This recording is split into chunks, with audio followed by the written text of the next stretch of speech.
కుసుమహార. ఇప్పుడు నారద భక్తి సూత్రం సెకండ్ పార్ట్లో రూపము ముద్రణ గురించి ఎక్కువగా చర్చిద్దాము. దీంట్లో మెయిన్గా ఏమిటంటే శ్రీ మధుసూదన సరస్వతి గారు ఆయన అద్వైత సిద్ధి అనేది వ్రాస్తున్నారట. అప్పుడు అకస్మాత్తుగా కౌపీనధారి అయిన పరమహంస వచ్చి ఉన్నతానసంపై కూర్చున్నారట. వారిద్దరి మధ్య చర్చ మనకు చక్కగా సాధనలో ఉపయోగపడుతుంది. జాగ్రత్తగా ఆలకించమని భక్తులకు నమస్కరిస్తూ విన్నవిస్తున్నాను. ముఖ్యంగా ఏమిటంటే రాగిని కరిగించి ఏ మూసలో పోస్తే ఆ రూపము వచ్చి అదే శాశ్వతముగా ఉండిపోవచ్చును. అదేవిధంగా హృదయములో భగవంతుని స్వరూపమును ముద్రించవలెను. లేనిచో మనస్సుపై ఒకసారి భవనం యొక్క లేదా స్త్రీల యొక్క స్వరూపము ముద్రగా చేరుతుంది. క్షణక్షణానికి కరిగిపోయే మనసుపై అనేక రూపాలు చోటు చేసుకుంటాయి. అంతేకాకుండా ఒకసారి రాగిలోహం వలె బాగా కరిగించి దానిపై భగత్ స్వరూపాన్ని ముద్రించుకుంటే అది శాశ్వతంగా ఉండిపోతుంది. కాబట్టి మన సాధనలో have to eradicate our emotions and vacillations. అనేక చిత్రాలు, అన్నెసెసరీ చిత్రాలు అన్నీ దాగి ఉన్నాయి. హరినాథ్ చెప్పాడు, ఇవి కేవలం భగవన్నామ స్మరణ వల్లనే కరిగిపోవును. అందుకని ఈ ధారణ లేకపోతే మనం సత్సంగం ఇవన్నీ కూడా ఒక స్టెప్పే మాత్రం. కానీ కరగాలంటే మాత్రం సద్విచారములన్నీ కూడా నామజపమునకు దాసీలు అన్నాడు. విచారణ మాత్రమే ఇది. అందుకనే 4లో 2లో 170 లెటర్లు అంటాడు. వైద్యుడిని కలిసినంత మాత్రాన, అతన్ని సలహా తీసుకున్నంత మాత్రాన రోగికి రోగం పోదు. అలాగే పెద్దలను దర్శించిన మాత్రాన పోదు. అతని సలహా ప్రకారం వైద్యులు విశ్వాసం నుంచి ఆ మందు మింగాలి అంటారు. దాని గురించి ఇప్పుడు మనం చర్చ చేస్తూ, పరమేశ్వరుని కొరకు వ్యాకులత చెందితే మనసు కరిగిపోతుంది. అప్పుడు అతని రూపాన్ని ధ్యానించు. చూడండి, జాగ్రత్త వినాలి. గుణకీర్తన చేయి, లీలలను మహిమలను స్మరించు. సర్వేశ్వరుడు సర్వనియంత అయిన ప్రభుని సరస్వతిపై ఉన్న భీష్మ పితామహుడు ధ్యానించుచున్నట్లుగా తలుచుకో. ముళ్ళ పైన ఉన్నాడు ఆయన, శరశయ్య అనే అర్థం. సురముని వందితుడైన ద్వారకాధీశుడు చినిగిన మురికి బట్టలు వేసుకుని బక్క చిక్కి దరిద్ర దశలో ఉన్న కుచేలుని బురదకాళ్లను తన కన్నీటితో కడుగుతున్న దృశ్యం ఒకసారి ఊహించు.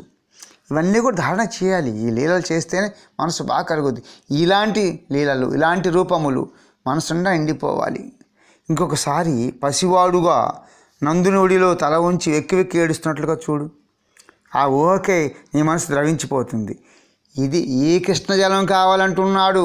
అప్పుడు భక్తులతో ఎదిగి కృష్ణ పాదం పద్మములు అంటుకొని పోతుంది. అక్కడితో నీ యొక్క జపతపాదులన్నీ కూడా ఒక దరికి చేరిపోయి అది అశ్రుధాలు వాటితో అవే వస్తాయి. ఆ సమయంలో ఆ దృశ్యాన్ని స్వంతం చేసుకో. ఆ రూపం కృష్ణుడు కావచ్చు, శంకరుడు, రాముడు కావచ్చు, ఎవరైనా సరే భగవంతుని గుణగానం చేస్తూ మహిమను కృపను స్మరించినప్పుడు చిత్రం ద్రవించాలి. ఆ ధారా ప్రవాహంలో మనస్సు యొక్క వృత్తులన్నీ భగవత్పరంగానే పయనించాలి. అదే భక్తిగా చెప్పబడుతుంది. చూడండి, భక్తి సాధన. ఇంకా ఇందాక అనుకున్నట్లుగా శ్రీ మధుసూదన సరస్వతి తమ భక్తి రసాయనంలో కూడా భక్తికి లక్షణం చెప్పారట. ఒకసారి శ్రీ సరస్వతి అద్వైత సిద్ధి వ్రాస్తున్నారట ఆయన. అప్పుడు అకస్మాత్తుగా కౌపీనధారి అయిన పరమహంస వచ్చి ఉన్నతాసనంపై కూర్చున్నారట. శ్రీ మధుసూదన సరస్వతి ఉలిక్కి పట్టు చెందారు. కొన్ని వారిద్దరి మధ్య చర్చ చూడండి, జాగ్రత్తగానండి. ఎలా రూపం ముద్రణ ఎలా జరిగిందో. కానీ ఆ పరమహంస సావకాశంగా, మధుసూదన ఒక విషయం చెప్పు నాకు. ఎప్పుడైనా వాదంలో గొప్ప విద్వాంసునితో తలపడినప్పుడు నీవు అతనికి సమాధానం చెప్పలేకపోతే నీ మనసు ఉద్విగ్నత చెందుతుందా లేదా? మధుసూదన సరస్వతి గారు ఏమన్నారంటే చెందుతుంది అన్నారు. మళ్ళీ పరమహంస గారు అన్నారు, ఎవరైనా ప్రసిద్ధి చెందిన విద్వాంసుతో మరి నీవు అతనితో గెలిచావనుకో, అంటే అతను ఓడించావనుకో, నీ మనసు సంతోషంగా ఉంటుందా లేదా? మధుసూదన సరస్వతి గారు సంతోషం కలుగుతుంది అన్నారట. కాబట్టి పరమహంస ఏమంటున్నారంటే, చిత్తముతో నీకు తాజాత్మత ఇంకా పోలేదు, అది పోవాలి, అందుకు చెప్పాడు. ఇవన్నీ ఉన్నాయి కదా. మరి అతీతం ఎక్కడైనారు? ద్వైతంలోనే ఉన్నాం మనం. అంటే శ్రీ సరస్వతి పోవాలి, ఎట్లా పోవాలని అడిగారట. అప్పుడు పరమహంస అన్నారట, చూడండి జాగ్రత్తనండి, సాధన మార్గం చెప్తున్నారు. To avoid our emotion and vacillations. Paramahamsa ఏమంటున్నారంటే, శ్రీకృష్ణుని ఆరాధించు, అభిమానం గర్వం నశిస్తాయి, అభిమాన పిచాచం వీడి భక్తులతో గుమికూడి అని చెప్పి హర్నాథ్ పాటల్లో శ్రీ పెంటా సీతారామయ్య గారు చక్కగా వివరించారు. అప్పుడు బ్రహ్మజ్ఞానాలు కలిగే సుఖం ఎంత తృప్తినిస్తుందో చూడు అంటున్నారు. ఆ పరహంస ఏం చేశారంటే, శ్రీకృష్ణ అష్టాదశాక్షరి మంత్రం శ్రీ మధుసూదన సరస్వతికి ఉపదేశించి ఆయన వెళ్ళిపోయారు, అంతర్ధానం అయిపోయారు అనమాట. శ్రీ సర్వస్థితి గారు 6 నెలలు ఆ మంత్రాన్ని అనుష్ఠానం చేశారు. ప్రత్యేక అనుభవం లభించక తిరిగి 6 నెలలు అనుష్ఠానం చేశారు, అయినా ఫలితం కలగలేదు. మనం ఎంత అండి, నామస్మరణ ఎలా చేయమని చెప్పాడు అర్నాథ్? కూలివాని వలె. కూలివాడికి పని ఎప్పుడూ కూడా ధ్యాస అంతా పని మీదే ఉంటుంది, వాడికి డబ్బు లేని గడవదు. అలాగే మనం కూడా నామం మీదే ధ్యాస ఉంచాలి. నామధనం అవసరం, అది ముక్తికి సోపానం, ఆత్మకు శాంతి కలుగుద్దని చెప్పాడు. అందుకే వైద్యుడు చెప్పిన ప్రకారం నడవాలా. వైద్యుని ఉపదేశం చేసినంత మాత్రం చాలదు, ఆ ఉపదేశాన్ని ప్రకారం అనుష్ఠానం చేయాలా. సరే, ఇంకా ఈ మధుసూదన సరస్వతి గారు మరో 6 నెలలు మంత్ర అనుష్ఠానం చేశారు. ప్రత్యేక అనుభవం లభించగా మరి 6 నెలలు చేశారట, అయినా ఫలితం కలగలేదు. ప్రత్యక్షంగా భగవద్ దర్శనం కాకపోగా కళలో కూడా దర్శనం కాలేదట. అప్పుడు ఆయన అద్వైతాన్ని వదిలి ఈ నామరూపాల వలయంలో చిక్కుకున్నావేమిటి అనుకున్నారట. మనసు వికలమైందట. అప్పుడు కాశీ వదిలి కపిలధార అనే తీర్థానికి వెళ్ళారట. అక్కడ ఒక హరిజనుడు ఎదురై, స్వామి 1 సంవత్సరానికి విసుగు చెందారా అని ప్రశ్నించాడట. జన్మజన్మలు ఆరాధన చేస్తారు, చేస్తూనే ఉంటారు అన్నాడంట. వారికి ఆశ్చర్యం కలిగింది, ఇదేమిటిది, నీకు ఎట్లా తెలుసు? నేను సంవత్సరం సాధన చేసి అలిసిపోయానని అని అడిగారట. హరిజనుడికి ఆయనకు ఒక భూత సిద్ధి కలిగిందంట. ఆ భూతం ఈ విషయం తెలియజేసింది అన్నారు. మధుసూదన సరస్వతి గారు, భగవంతుడు ఎలా కనిపించలేదు, నువ్వు ఆ భూతాన్ని చూపించు అని అడిగారట.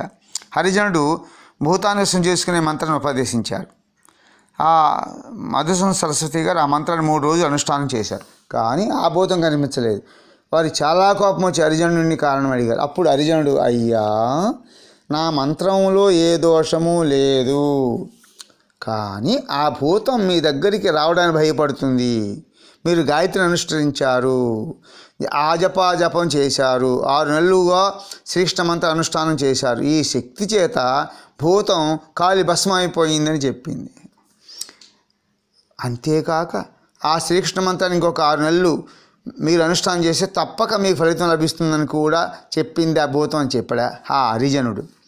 శ్రీ మధుసూదన సరస్వతి తిరిగి కాశీకి వెళ్ళి 6 నెలలు మళ్ళా కృష్ణ మంత్ర అనుష్ఠానం చేశారు. అప్పుడు వారికి కృష్ణ దర్శనం అయింది. ఆ తర్వాత భక్తి రసాయన గ్రంథం రాశారు. ఇప్పటికీ సారమేనండి ఇదే. ఏమిటా సిద్ధాంతంలో సారం అంటే, నీ ఇష్టదైవానికి వ్యతిరేకంగా ఏమీ కోరవద్దు. జ్ఞానంతో కర్మతో భక్తి కలుగుతుంది అనుకోకు. భక్తి స్వయంగా మధురమైనది, రుచికరమైనది. దానిలో కర్మజ్ఞానం అనే ఉప్పు కారం ఆవశ్యకత లేదు. అనుకూల్యైన కృష్ణానుశీలనం అంటే కంసుడు శ్రీకృష్ణుని చింతన ఎల్లప్పుడూ చేస్తూనే ఉండేవాడు, కానీ భయం చేత చేసేవాడు. శిశుపాలుడు ద్వేషంతో చింతన చేసేవాడు. సో ద్వేషం భయంతో కృష్ణుని తలుచుకోవడం భక్తి అనిపించుకోదు, అది ప్రతికూల చింతన. కూలము అనగా ఒడ్డు అంటే భగవంతుడు ఏ ఒడ్డున ఉన్నాడో ఆ ఒడ్డునే మనం ఉండడం అనుకూలత అంటారు. సరే, ఒక ఎగ్జాంపుల్ చూడండి. ఒకసారట అక్బర్ చక్రవర్తి బీర్బల్తో ఇలా అన్నాడట, బీర్బల్, వంకాయ చాలా రుచిగా ఉందయ్యా. బీర్బల్ అంటున్నాడు, రాజాది రాజా, అందుకే వంకాయకి బహుగుణం అని పేరు అన్నాడు. అక్బరు ఆ రోజున వంకాయ కూర తినడం చేత కడుపులో వాయువు ఎక్కువైంది. 2వ రోజు బీర్బల్తో, బీర్బల్, వంకాయ వాతగుణం ఉందయ్యా అన్నాడు. అందుకు బీర్బల్, అవును మహాప్రభు, వంకాయ శ్రేష్టమైంది కాదు ప్రభు అన్నాడు. అక్బర్ మళ్ళీ ఏమంటున్నాడంటే, ఏమయ్యా బీర్బల్, నీవు ముఖప్రీతిగా మాట్లాడుతున్నావు, నేను వంకాయ బాగుందన్నావు, ఈరోజు బాగలేదంటే శ్రేష్టమైంది కాదంటున్నావు. బీర్బల్ అంటున్నాడు, రాజాది రాజా, కానీ మేము మీ సేవకులం, కానీ వంకాయ సేవకులం కాదు కదా అంటే, మీకు ఎలా అనుకూలం అలాగే మాట్లాడతామని. ఆ విధంగా పరమేశ్వరుని ఇచ్ఛానుసరించి మెలగడం ఉత్తమం. అర్థమైందా? అది కాబట్టి బీర్బల్ ఎలా ఆ రాజుగారి యొక్క అనుకూలం ప్రకారం నడుస్తాడు. కాబట్టి జాగ్రత్త ఉండండి. పరమేశ్వరుని ఇచ్ఛానుసరించి మెలగడం ఉత్తమం. అప్పుడే ఆయన దర్శనం కలుగుతుంది. నామం చేస్తే శరత్ పూర్ణిమ నాటి రాత్రి మనం చూసిన చంద్రుని చూసాం. ఆ వెన్నెల్లో చల్లదనాన్ని అందాన్ని చూసి చాలా ఆనందిస్తాం. ఇది అనుశీలనలు అంటారు. అనుశీలన అంటే ఏమిటి? చంద్రుడి ఎడల భక్తి కాదు, చంద్రుడిని చూసి మనం ఆనందిస్తున్నాం. కానీ చంద్రుని ఎడల మమకారం కలిగి కాదు. ఎందుకంటే చంద్రుడు నావాడనే భావం లేదు మనకి. దేని మీద? వెన్నెల మీద భావన. కాబట్టి సారం ఏమిటంటే భక్తి మమత వల్ల కలుగుతుంది. నా స్వామి, నా గురువు, నా పతి, నా పుత్రుడు, నా స్నేహితుడు అనే భావన మమతను కలిగిస్తుంది. అందుకని అర్నాథ్ ఏమంటున్నారు? సంబంధ స్థాపన మనం కలిగించుకోవాలి. నిష్ట ప్రకారం ఫ్రీ విల్ టు గివ్, ఏదో విధంగా సంబంధం కలిగించుకోండి అంటున్నారు. ఇంకా నెక్స్ట్ ఏమిటంటే ప్రేమ భావన గురించి చర్చ. ప్రేమ భావన అంటే ఇవి నావి అనే భావన మన మనస్సులో దృఢంగా ఉండి మమత కూడా ప్రగాఢమైతే సర్వదా చిత్తం దాని మీద లగ్నం అయిపోతుంది. జాగ్రత్త వినండి. అంతకన్నా ఆర్ద్రపరిచి అంటే మెత్తపరిచి తడిపరిచి చిత్తము ద్రవీభూతం చేయునదే మహాత్మల చేత ప్రేమ అనబడును. ప్రేమ చాలా కోమలమైంది. Love is to give, not to attain. ఇవ్వడమే తెలుసు దానికి. కానీ ఆ ప్రేమ ఎవరిపై కలుగుతుందో ఆ బంధనం చాలా దృఢమైంది. చిత్తమును కోమలంగా ఉంచుకొని దానిలో ఈశ్వరుని నిలుపుకో. చిత్తము చెత్త చేయవాకు ఈ యొక్క ప్రపంచ సారముతో. ప్రభు నీవు నా వాడివి, నేను నీ వాడిని, నేను ఇచ్చే కృష్ణదాసుని ప్రభు. ఆ సౌందర్య మధుర ప్రేమ ధనాన్ని నీ వాడిని చేసుకో. అది నీవాడు కృష్ణుడు నేను చెప్తున్నాడు, మొత్తుకుంటున్నాడు. మమత మనసులో ఉండిపోతే భక్తి సంపూర్ణంగా అది భక్తి పైకి పొంగి పొర్లిపోవాలి అని చెప్తున్నాడు. ఋషికేశ సేవనం భక్తి ఉత్తమం. భక్తి వల్ల కలిగిన ఆనందాన్ని నీ వరకే ఉంచుకోకు. నీ సర్వస్వం అర్పించి ప్రియతముడైన ప్రభుని సేవ చేయి. కళ్ళలో ఆ మూర్తిని చూడటం సేవ, చెవులతో అతని కథ, గుణములతో వినడం సేవ. ఈ విధంగా సమస్త ఇంద్రియాలతో అతను సేవించు. అతను పరమానందమూర్తి, ఆప్తకాముడు. అతనికి నా సేవలతో పని ఉందని అనుకోవద్దు. తప్పు.